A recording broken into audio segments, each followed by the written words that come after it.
Are you a god? Here's your look at the new Hasbro. This is the Ghostbusters Plasma Series, Gozer the Gozerian.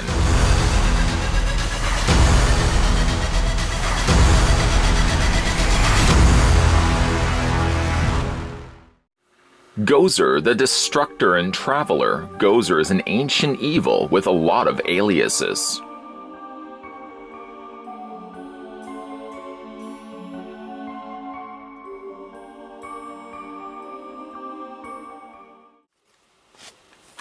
Going to be checking out finally the last figure in this first wave of Ghostbuster figures from the folks over at Hasbro.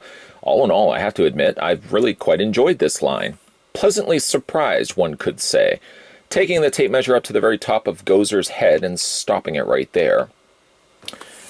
You could say that the figure stands 5.8 inches in height. In fact, I will say that. The figure stands 5.8 inches in height.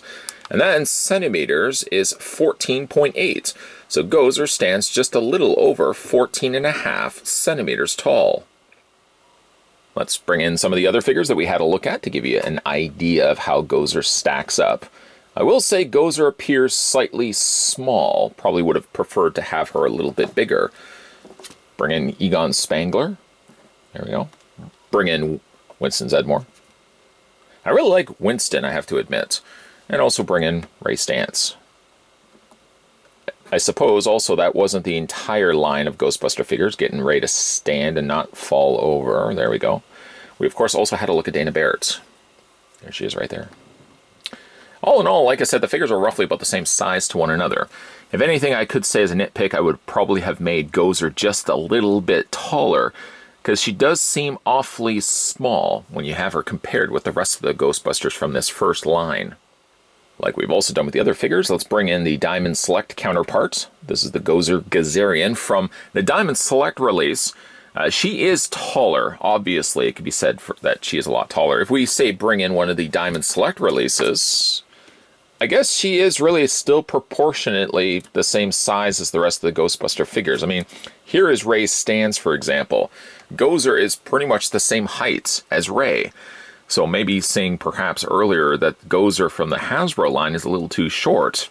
I guess she falls within the same sort of idea, same sort of comparisons that what Diamond did also with their releases, and their Gozer as well. First we'll have a look at the accessories, then we'll have a look at Gozer. To come included with Gozer is a bust or trophy perhaps, of a terror dog that you just hang on your wall. It would be pretty small, I would have to admit, about the size of your doorknob, a little bit smaller than that. The detailing on the piece is actually quite nice. Now this is Vince Clortho, the terror dog. One thing that you would know by difference between the two is Zool will have slightly smaller horns. If Hasbro does decide, and I would imagine being that they didn't call this the Terror Dog Build-A-Line, specifically they did call this Vince Clortho, the Build-A-Dog. So I would imagine that their intended plan is to probably release also a Zool version of the Terror Dog, which really doesn't involve that much tweaking from the already existing body that they already have. If anything, they just have to take the head as it is right now and shorten the horns on both sides. And that would give you your Zool version of the Terror Dog. Needless to say, we'll reach off to the side of the camera and we'll bring in the Terror Dog where we've left it off so far. It's not much of a threat until, of course, we add the head. And of course, once the head is added, okay, who brought the dog? We're going to go ahead and pop this in place. This is slightly more rubbery plastic as well, while the rest of the body is more like a hollow plastic. Just pop that on just like that. It does involve a little bit of additional pressure, and you've got yourself a very impressive looking Terror Dog. Initial opinions of the dog without further getting into a full extensive review of it, because I almost want to see if I can find the Diamond Select release and also maybe possibly find the NECA version of the Terror Dog, because I'd like to do a full-out comparison of those three Terror Dogs. But for the time being, my initial feeling and opinion is I almost feel like the head is a little bit too small for the rest of its body. The head I feel should have been a lot bigger, and maybe that's just me. Because the head is so small, it makes the body look even bigger and chunkier. But again, like we'll kind of keep my overalls, I'll keep my overall opinions until we actually have a full extensive look at the Terror Dog. But just to kind of give you a sneak peek, the mouth does open and close. And overall, I mean, it's a nice sculpted dog. Proportionally, I might, again, feel like the head is a little bit too small for the rest of its body. But overall, it's not a bad looking dog. I might even say it's better than Diamond's. We'll see if it actually is better and trumps the NECA release, which I really liked right from day one. So we're going to move that to the side. Stay tuned for a review, of course, of that. Other accessories that come included with Gozer are some lightning hands. Always can enjoy some lightning hands to come included with figures. And these were very smart by the way that they made these. Basically, they're just extensions to the fingers. The fingers probably, as you can see, were all done in the same translucent purple plastic. And they probably just simply painted over top of it to fill in the whites for the hands. It's effective at least that you don't have these as separate pieces where you then have to get them around the fingers. That never seems to work. Having them already attached to the hands is a much simpler, easier route to go. To change out the hands, you're just going to grab the figure and you're going to go ahead and just pop the hands off the forearms. You probably already knew that that was the way I was going to be going with this. Pop that off. Go ahead and do it on the other side as well. Just wiggle, wiggle, wiggle, pop, pop, pop. Release the hands, and then we can go ahead and put the hands in place. Now, obviously, thumbsies will go in, so it'll tell you that you'll want to put the hand on this side. Just pop that in place. And then you're going to do the exact same thing on the other side. Again, just pop that in place. You can also wiggle, too, if it helps to put that finally into the socket hole. And you've got yourself a pretty neat-looking Gozer with lightning shooting out from her hands. The thing about this particular figure, and it's not, I'm sure, across the entire board, is I do feel like the torso on this one, the ball joint's a little on the loose side.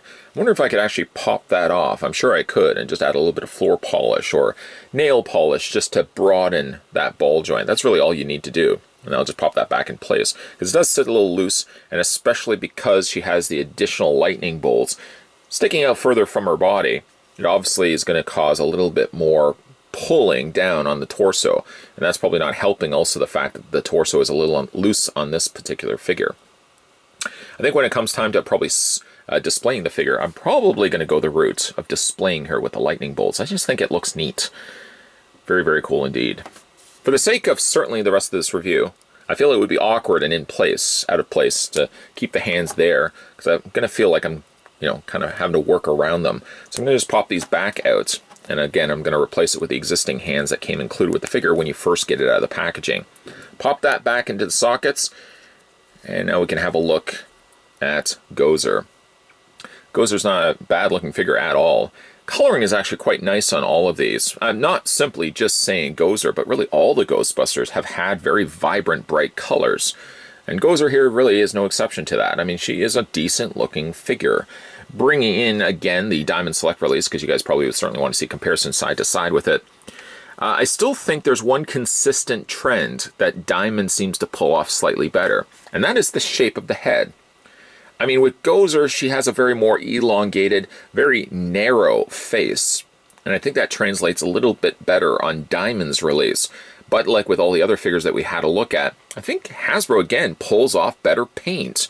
Like, the paint is much superior, I feel, on the Hasbro release than the one we did get with the Diamond Select.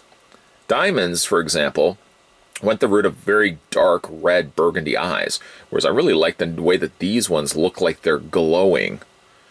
The hair is about the same. I think the detailing on the hair is a little bit better on the Hasbro release than on Diamond's release, but I like the lift. I like that this one does have the additional lift to it. I mean, again, overall, I feel like Diamond may have a better head shape on a lot of these figures, but I think Hasbro has a much superior paint application. I also really like the fact that the plastic itself has almost like a pearl coloring to it, pearlesque color, slightly tinted in pink. All those little individual little bubbles that would be on her costume, unfortunately, are the same color as the rest of her body. I wish that they could have broken that up a little bit. Going back to Diamond's release, Diamond really did a good job by having these as a separate color to the rest of her body. I do like still the pink that was on this particular figure than on this one. This one just is a little more of a boring, flat pink, whereas this one definitely has a little more sheen to it. But again, to the credit of Diamond, I do like the fact that those individual bubbles are all a different color. I don't know what you would even call them. They're not blisters. They're almost kind of even just like little orbs of light. It's a really interesting looking costume. I wonder how they came about designing it. But you can see there's a lot more vein work happening on Diamond's release. I mean, the coloring on Hasbro's, for example, It's pretty much all just the same plastic. Like, it doesn't even seem like they added any additional paint work to it. It's the same color of plastic from the top of the neck all the way down to the bottoms of her heels. Speaking of heels, Hasbro's release decided to go by making these flat. There's no separate back heel section of the feet. Whereas if you look at Diamond's, Diamond's actually did sculpt the feet, sculpt the shoes with the separate heel at the back of the foot of the shoe. It does cause the figure to have more difficulties standing, but in both cases, both the figure's feet do have peg holes on the undersides. So if you do want to stand them up, and if you have difficulty getting them to stand, then you can also just use a display stand. One thing also with the Diamond Select release, and I don't want to do the entire review from Diamond's perspective, is that there were two variations of the head sculpt, the more open mouth and the more closed mouth. Go ahead and pop the head off the ball joint. Nice and easy on these ones, and you just pop that head back into place. Just a little bit of pressure is required. Again, if you want to look at the two side by side, I must say I think the portrait works better with the mouth being closed. That also is the same thing I would say for the Hasbro release. If the mouth was closed, I think I would have preferred it just a little bit more. Yes, there's definitely positives, and there's negatives to both releases of Gozer. Gozer's got a lot of cool coloring happening here with the plastic, but the details, I think, and the head sculpt are superior on Diamond's release. Again, just one last look before we close up shop and at least finish looking at the Gozer from Diamond Select, because I certainly don't want the entire review to look like I'm just basically comparing them side to side. You obviously want to see what this figure looks like just on her own. Again, like the detailing done on the face, to its credit, the paint is really good. Although I feel, again, like the head sculpt, yeah, I know, it sounded like a broken record. Detailing done to the rest of the body, while again, it's all that same coloring of pink plastic, the detailing is done pretty good. Like it almost has a reptilian skin to it, like alligator skin. All those bubbles are on the back. I'm sure they sort of probably just guessed as to where those would be, these little orbs. Because it does change, even if you look on Diamonds, it's a little bit different in places. Like they have it on this side running down this torso. On this one, it doesn't have anything on this side. And this one's got a little bit more of a collar happening, where this one doesn't have the collar. Detailing and sculpt on the figure, like I said, is pretty good. I like the long, skinny hands and fingers that they've given her. Again, it's just a shame that the torso is a little on the loose side, but I'm going to see if I can actually fix that up. Because especially if I do want to put her with the lightning bolt fingers, I definitely want to be able to make sure that that torso joint is going to flop around on me. For the articulation on Gozer, her head rotates all the way around. It hinges up and down, and the arms rotate all the way around as well, with a hinge joint out. This allows you to get the figure's arms at least in a full 90-degree bend. In addition to that, she does also have the bend in the elbows. You can rotate the arms all the way around, and you can also rotate the hands all the way around with a hinge back and forth. Mentioned it already, I'll talk about it quickly again. She does have the upper torso ball joint, and she does have the crunch. Not really sure why you would crunch the torso so far forward, but you can also bring the torso back as well. I don't know if you would ever want to display your figure like that, but it does have the available means if you wanted to. The joint does cause a little bit of abrupt bending in the torso there. That looks a little... I think you would probably want to get some medical attention for that. I would probably not even bend the torso that far back. Probably even just a slight bend would be more than enough for me, like something like that. The legs hinge out on a ball joint. There's the ball joint right there. Has a swivel on the 3/4 cut of the thigh, a double hinge on the knee, and she does have articulation on the foot. You can ankle pivot back and forth, and you can move the heels up and down. Again, I feel like the feet... Going back to the talking point of the feet are a bit on the small side, but really, if again you look at the rest of the figure is generally quite small anyways, so I guess it works well for the rest of her body. Certainly one last thing I wanted to mention in this review, being that this is, of course, sort of the final Ghostbuster figure that we had a look at, bringing once again Diamond's release in. I feel again like the body and proportions of the head, the shape of the heads are usually a little bit better on these particular figures. But I did want to go back to something I mentioned before. I'm going to bring in Ray's stance just for one quick second. Again, I don't want this entire review to be simply just Diamond Select's coverage.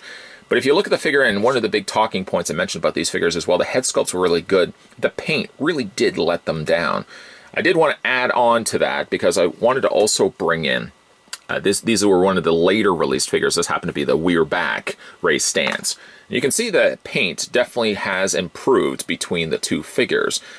One reason, again, I did want to mention this in this review is, well, I did mention before that the earlier Diamond Select figures were so pale and lacked a lot of the details. Diamond did, in their credit, to their credit, did definitely bring back, I think, superior looking head sculpts to the later released figures. And again, we'll just kind of grab Ray's stance. Where did I put Ray? Ray's over here. We'll just bring the figure in from Ray once again. I mean, there is still, again, the merits of collecting both the Diamond Select releases and collecting the Hasbro releases. The Hasbro, to their credit, is a little bit smaller. The colors are a little bit more vibrant. But really, I mean, even Diamond Selects, at the time that they were releasing their figures, the later release figures, have some pretty fantastic looking head sculpts. I did just want to throw that in there. Anyways, though, as for certainly Gozer ended up being a nice, decent looking figure. Sort of, it seems always like she's the one that they always throw in. As much as we do get ourselves a Dana Barrett, we always seem to get ourselves a Gozer Gazarian with each of the releases. I don't have Matty Collector's version of Gozer. I think there was one that was released. But I mean, based again, when you see the Gozer compared to Diamond Select, it's really interesting when they can take a character like that and two different companies can approach the exact same character in two different ways. This one also scales a little bit better with the Terror Dog now that we finally have built that. And again, I think I plan on probably doing a separate review of the Vince Clortho Terror Dog. If I can find the Diamond Select release and the NECA release, I'd like to do comparisons with all three of them side by side. At the end of the day, Gozer's not a bad looking figure, but I feel she falls a little lower on the totem of my favorite figures from this first wave. If anything, I feel like this line, this first series line, has been divided right down the middle, with 3 being decent-looking figures, and then the other 3 being passable figures. My favorite figures from this line have been Winston Zeddemore, Egon Spangler, and Dana Barrett, with the other 3 figures being just okay, the Peter Venkman, the Ray Stantz, and Gozer the Gazarian. I'm sorry to say that, Gozer. I know you've got a very vicious dog with you. Speaking about the vicious dog, the Terror Dog, the Vince Clortho Terror Dog, it's nice to finally put that together, and you only needed 6 figures to do that. And these aren't, any of these figures really aren't cases where I would have passed on them otherwise. I think having all 6 of them in my collection, being a Ghostbusters fan myself, are necessities. The blessing of that is just simply the fact that I can actually build a Terror Dog in the process. The Terror Dog seems proportionally a little small in the head, a little bit bigger in the body. But again, we'll do some comparisons on the other Terror Dogs. Hopefully, if I can find those, we'll do a review of those where I can show you guys the NECA version as well as the Diamond Select release. Needless to say, though, what do you guys think of this Ghostbusters line in general? What do you think were your favorite figures from this first wave of Ghostbusters from Hasbro Toys? Let me know down below in the comments section. Also, if you are new to this channel, make sure you hit that subscribe button down below, turn the bell notification on, and stay tuned, because there's going to be a lot of videos coming your way. As always, guys, thanks for watching, and I'll see you guys next time.